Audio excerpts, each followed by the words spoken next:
వంట నూనె టన్నులు మంచిది, ఆలివ్ ఆయిల్ మంచిదని అదే టన్నులు వేసుకుంటే అదే విషయం అవుతుంది. ఏదైనా మోతాదులో చేయాలా, మితంగా చేయాలా, అప్పుడు ప్రాబ్లం ఉండదు. జనరల్గా ఏ ఆయిల్ మంచిదంటే స్టడీస్లో ఏమొచ్చిందంటే రొటేషన్ ఆఫ్ ఆయిల్స్ మంచిదని.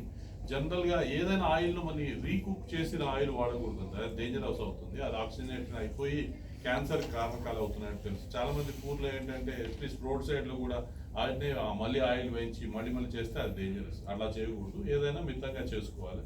అన్నిటికంటే మంచి రొటీన్గా సన్ఫ్లవర్ ఆయిల్ వాడతారు, పర్లేదు. రొటేషన్ ఆఫ్ ఆయిల్ చేస్తే పర్లేదు, కోకోనట్ ఆయిల్ మంచిదని. ఏదైనా కూడా మితంగా వాడండి. That's my.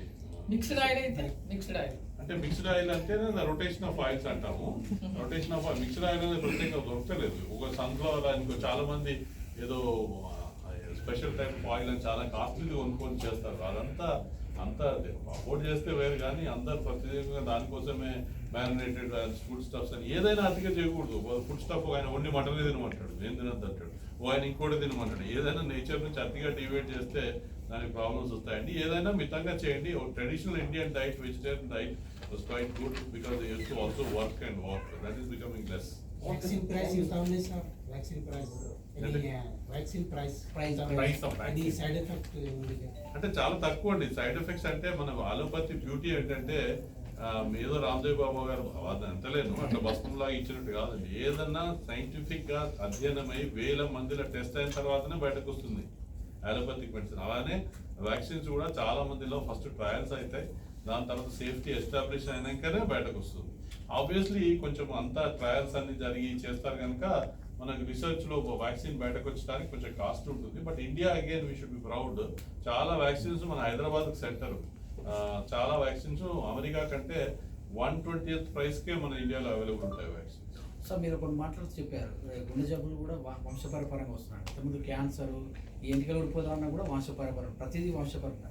గుండె జబ్బులు అవడానికి కారణం ఏంటంటే గుండెల్లో అంటే పేరుకపోవడం, కొవ్వు లాంటి పదార్థాలు. జీన్స్కు దానికి సంబంధం ఎలా ఉంటుంది? ఏ జబ్బు అయినా అండి interplay between genetics and environment. I feel ఇప్పుడు జెనెటికలీ ఫ్యామిలీలో ఒకరికి 40 ఏళ్ల హార్ట్ అటాక్ వచ్చిందంటే పిల్లల్లో కూడా అదే టైంకి రావడానికి అవకాశం ఎక్కువగా ఉంటుంది. కానీ ఆయన చాలా యాక్టివ్గా ముందు నుంచే స్కూల్ నుంచి యాక్టివ్గా ఉంటూ ప్రివెంటివ్ మెజర్స్ ఫాలో చేస్తే 40 ఏళ్ళకి రాకుండా దాన్ని లేట్ చేయొచ్చు, లక్కీ కొందరు అవాయిడ్ చేసుకోవచ్చు. కానీ అట్ సేమ్ టైం వాళ్ళే నెగ్లెక్ట్ చేస్తే ఇంకా అర్లీ కూడా రావచ్చు. సో జీన్స్ కారకాలు, దాని మీద ఎన్విరాన్మెంటల్గా వాళ్ళు ఎట్లా బిహేవ్ చేస్తారనేది కూడా ట్రిగరింగ్ ఫ్యాక్టర్స్ అంటారు.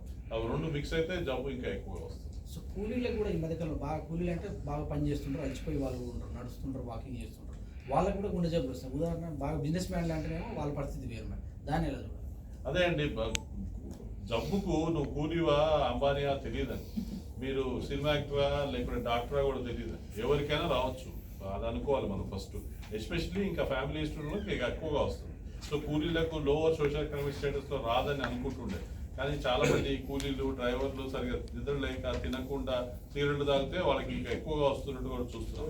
సో కనుక అది కాకపోతే ఏంటంటే ఒక లేబర్ యాక్టివిటీ చేసి చాలా హెల్దీగా ఉన్న వాళ్ళకి వచ్చే ఛాన్స్ తక్కువ అనుకోవచ్చు. బట్ డైరెక్ట్ వాడు కూలీ అని పైసలు లేనంత మాత్రాన జబ్బు రాదని లేదండి. చాలా పూర్ ఫ్యామిలీస్లో కూడా జబ్బు వస్తుంది. Unfortunately that is truth in our country.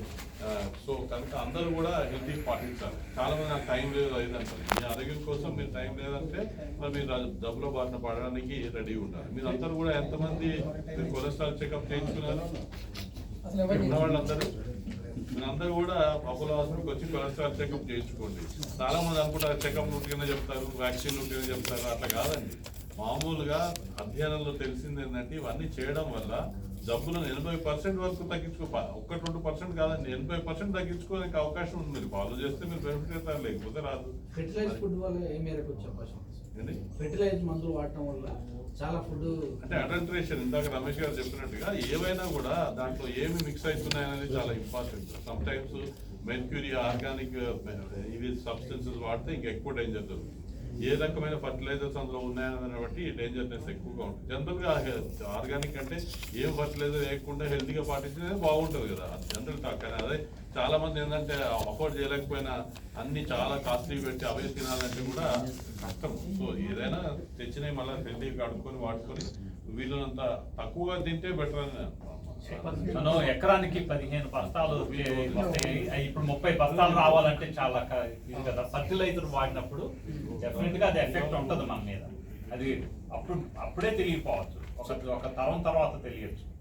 అందుకని జాగ్రత్త ఇప్పటి నుంచే జాగ్రత్త పడితే మన పిల్లలు వాళ్ళ పిల్లలు బాగుంటారు. దేశం మొత్తం నుంచి 15 మంది వచ్చేస్తారు డాక్టర్స్.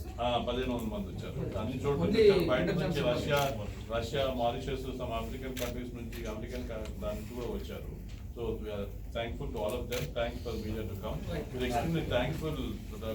గ్రూపే సార్ది పరంగ్ సార్ది అపాయింట్మెంట్ దొరకదు మీకు. మామూలుగా అక్కడ వెళ్ళాలంటే వెయిటింగ్ లిస్ట్ ఉంది. మనతో వచ్చి మన రిక్వెస్ట్ మీద ఇంతసేపు టైం స్పెండ్ చేసినందుకు చాలా థ్యాంక్స్. సుశీల్ కొడాలి, రమేష్ కూడా అంతే బిజీ. కానీ వీళ్ళనంటే నేను మా ఫ్రెండ్స్ కింద కనుక వాళ్ళకి ఎక్కువ థ్యాంక్స్ చెప్పలేదు. నాకు చెప్తుందంటే కాకపోతే వాళ్ళ cooperation eternally there for us.